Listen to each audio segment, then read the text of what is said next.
Hello everyone and welcome to 1 Hour Gameplay channel.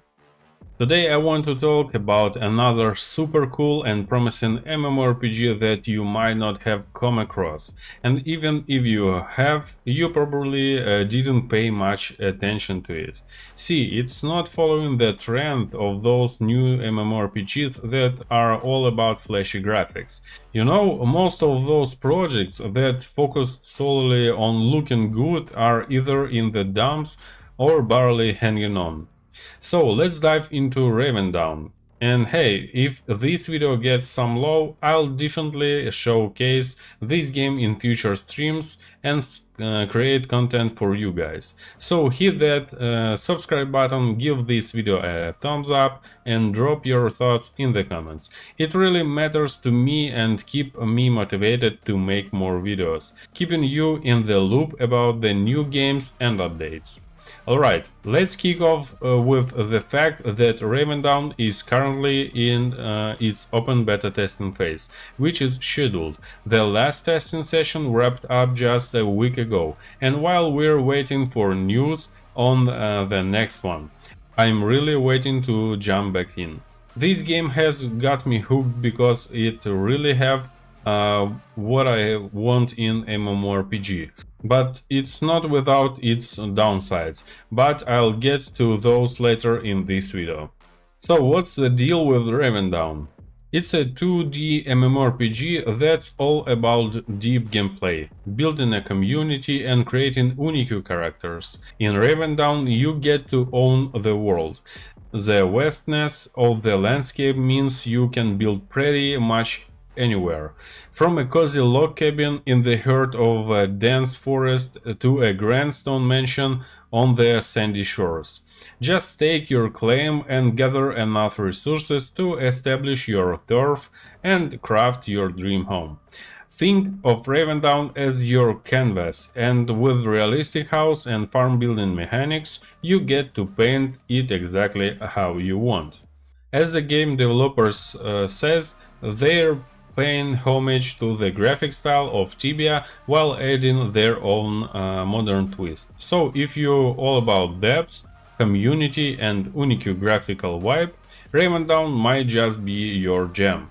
Now I'll give you a closer look at what this game is all about and why it caught my interest. First off, what got me intrigued was the idea of building my own personal home and growing various crops, trees and animals on my own little path of land. I've always been drawn to this kind of stuff ever since I first saw it in Archetypes. Next up is the open world trading. They call it trading packs. You can haul them from one town to another to make some coin. The cool part is that these caravans are raidable, and the price of these goods directly depend on the player involved. The whole game's economy is shaped by each player's actions and decisions. Now let me quickly run through what else is in this exciting game. 10 professions to learn: fishing, carpentry, weaving, cooking, breeding, mining, woodcutting, farming, blacksmithing and husbandry. A dynamical political system. The world of Ravendawn has a full-on political system where any player can get involved.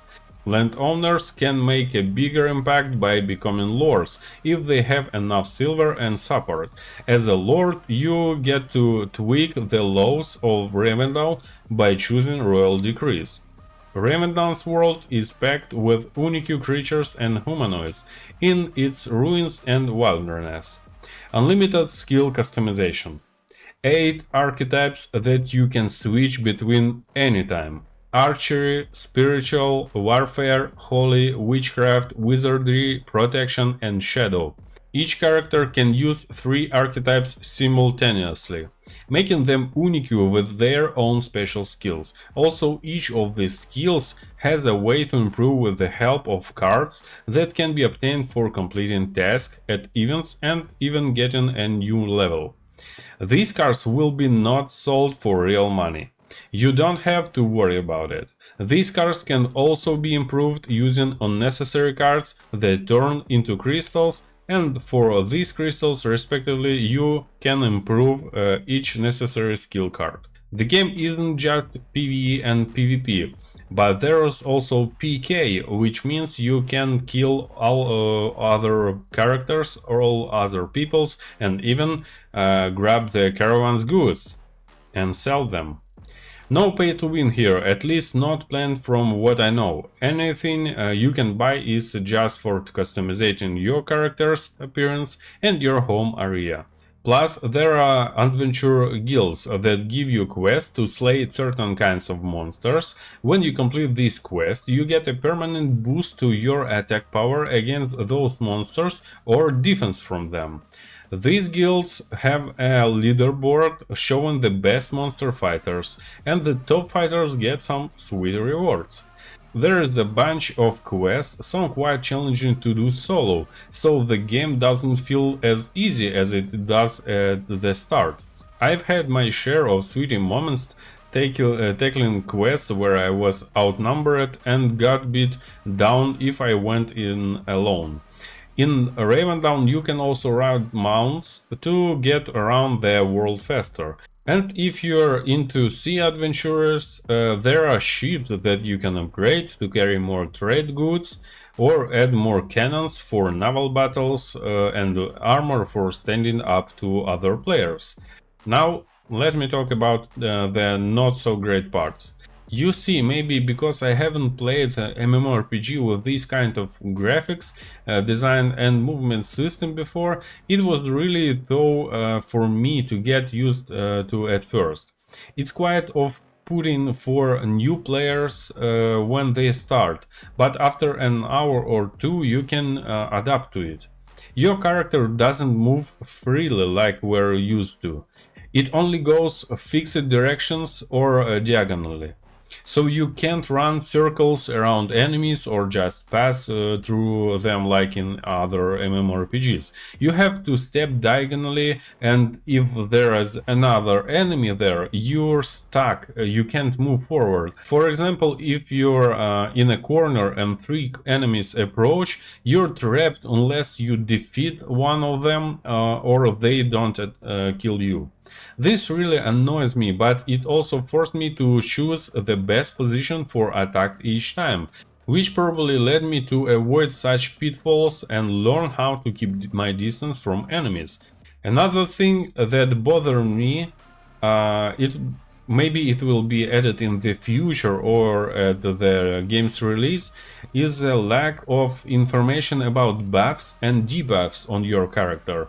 There is plenty of food, drinks, magic and stuff that boosts your character. There is also a bunch of debuffs that can be applied by other players or monsters, but you can't see any of it. There is absolutely no information about it.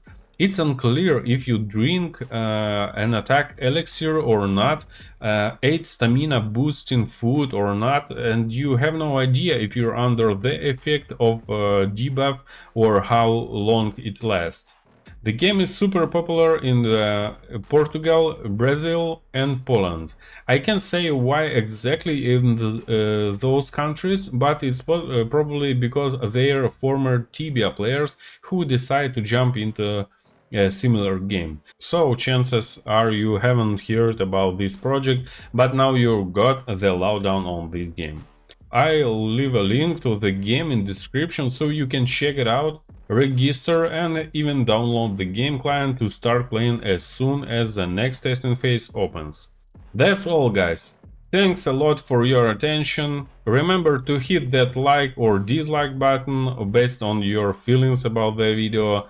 My name is Volodymyr, this is 1 Hour Gameplay channel. I wish you good health and best of luck. Goodbye.